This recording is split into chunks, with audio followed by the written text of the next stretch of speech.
Hello students, once again welcome back to the YouTube channel Computer World. I hope you all are fine today. In this video today we are going to discuss the two operations or relations, that is selection and projection. And these topics are for CUET Computer Science. So here we are with the video.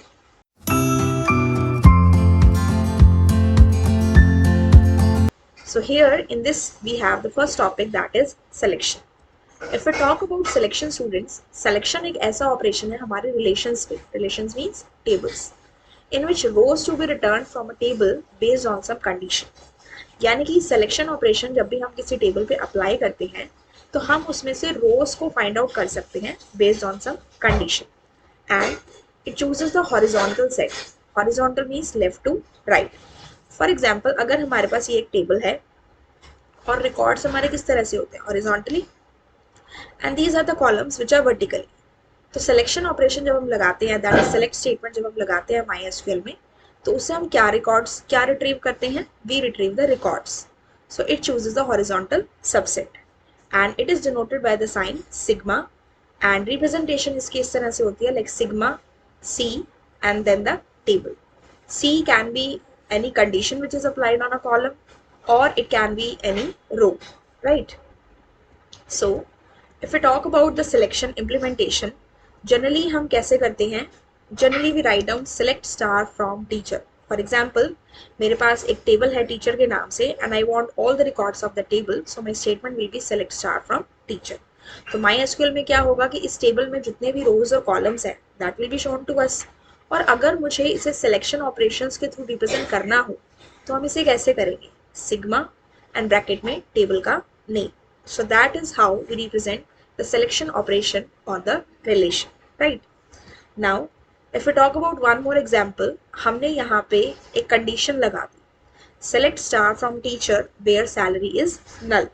यानी कि we need all the records from the table teacher, but condition है कि salary जो है that is null. ठीक है.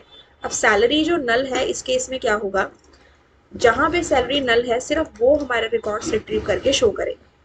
Salary null किस किस में है, in the record where the TID is 2 and in the record where TID is 4. सिर्फ ये दोनों रिकॉर्ड्स हैं जहां पे सैलरी हमारी नल है. तो MySQL में इस तरह से हम इसकी क्वेरी लिखते हैं. और अगर हम इसे सिलेक्शन ऑपरेशन से रिप्रेजेंट करना चाहते हैं, so we have to represent it as sigma salary equals to null, और ब्रैकेट में हमारे टीचर का दैट इज टेबल का नेम. तो सिग्मा के साथ आप क्या स्पेसिफाई करेंगे, कॉलम का नेम और उसकी वैल्यू, यानी कि जहां पे इस कॉलम की वैल्यू क्या है, नल है, and the table is teacher. So that is given by the selection operation, right.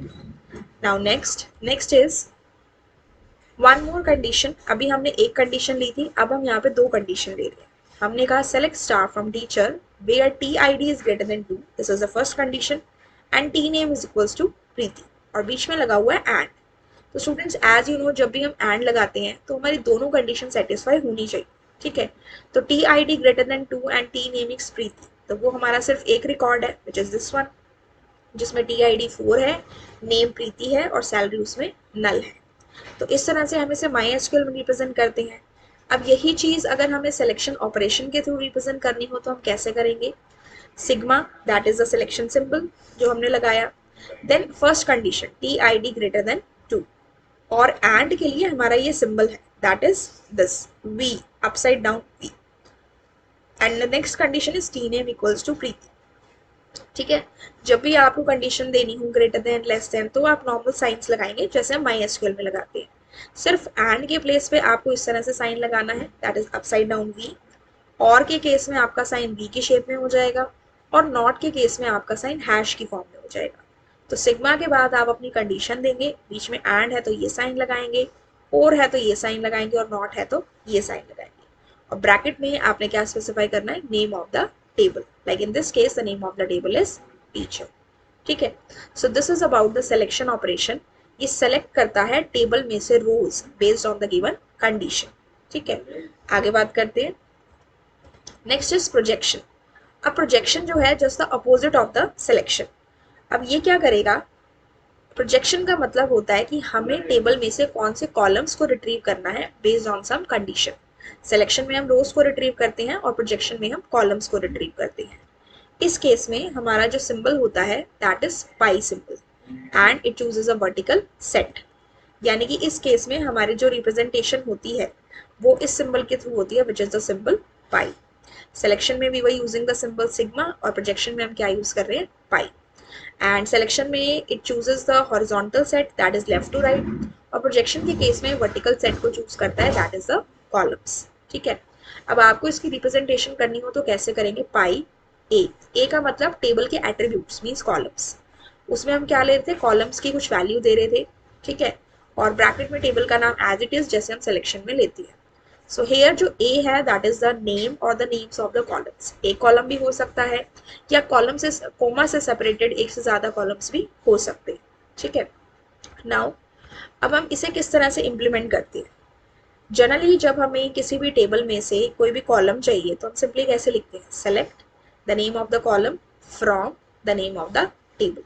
जैसे कि मुझे टीचर टेबल में से अगर टी आई डी चाहिए तो I will write my statement and मेरे आउटपुट में ही आएगा। जितने भी टीचर्स हैं सबकी टीचर आईडी आ गई 3 2 4 5 6।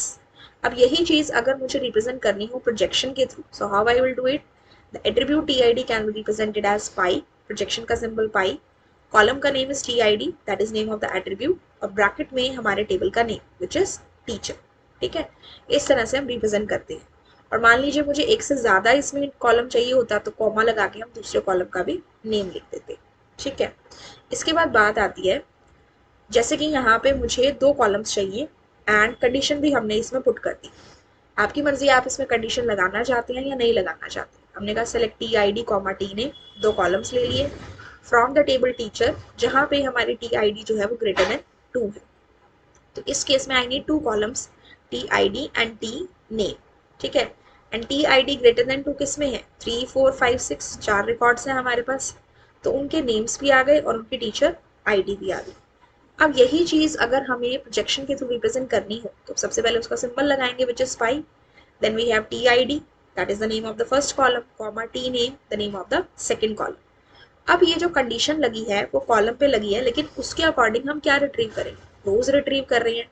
जैसे कि ग्रेटर देन 2 वाली पहली ये रिकॉर्ड है फिर ये रिकॉर्ड है, तो हम सिलेक्शन ऑफ द मतलब कंडीशन जो हम ले रहे हैं वो रोज पे लगा रहे हैं और उसके ऊपर उसके अकॉर्डिंग हम क्या ले रहे हैं, कॉलम्स। तो जब भी हमें कंडीशन लगानी होती है तो वो रोज पे लगती है। तो अगर हम ये ऑपरेशन करते हैं तो पहले हम सिलेक्शन ऑपरेशन लगाएंगे that is sigma T I D greater than 2 of the table teacher. सबसे पहले इसके अंदर हमें ये टीचर टेबल में से वो रिकॉर्ड्स देगा जिसमें teacher I D greater than 2 है। अब इसमें क्या था, T I D T name और सैलरी था। तो सबसे पहले वो उन टीचर्स के रिकॉर्ड्स लेगा जिसमें टीचर आईडी ग्रेटर देन 2 है। उसमें आपकी टीचर आईडी भी आएगी, नेम भी आएगी और सैलरी भी आएगी। फिर उसके बाद आपने इसमें प्रोजेक्शन ऑपरेटर लगाना है कि जो आपने कॉलम्स लिए उनमें से हमने कुछ कॉलम्स को सेलेक्ट करना है। तो हमने देखा कि जब भी हमें रोज का डेटा चाहिए और उसके ऊपर फिर कॉलम्स निकालने हैं तो दोनों ऑपरेशंस दैट इज सिलेक्शन और प्रोजेक्शन में से पहले हम क्या लगाएंगे, सिलेक्शन ऑपरेशन। यानी कि पहले उस कंडीशन पे बेस्ड रोज रिट्रीव होंगी और उसके बाद कॉलम्स जो हैं उस पे बेस्ड जो है वो रिट्रीव किए जाएंगे, that is known as projection. ठीक है, प्रोजेक्शन तो बेसिकली क्या होता है, कॉलम्स को रिट्रीव करना। लेकिन जब भी हमें कंडीशन भी लगानी है और कॉलम्स भी चाहिए तो पहले हम कंडीशन लगाते हैं कॉलम्स पे, उसके अकॉर्डिंग रोज निकल के आती है। तो पहले हम सिलेक्शन कर रहे हैं और उसके बाद हम क्या करेंगे, प्रोजेक्शन। ठीक है, so I hope students this is clear to you, the 2 operations we have discussed today, that is selection and projection. Still if any doubt is there you can ask me in the comment section. I'll meet you in my next video. Till then have a good day and thank you.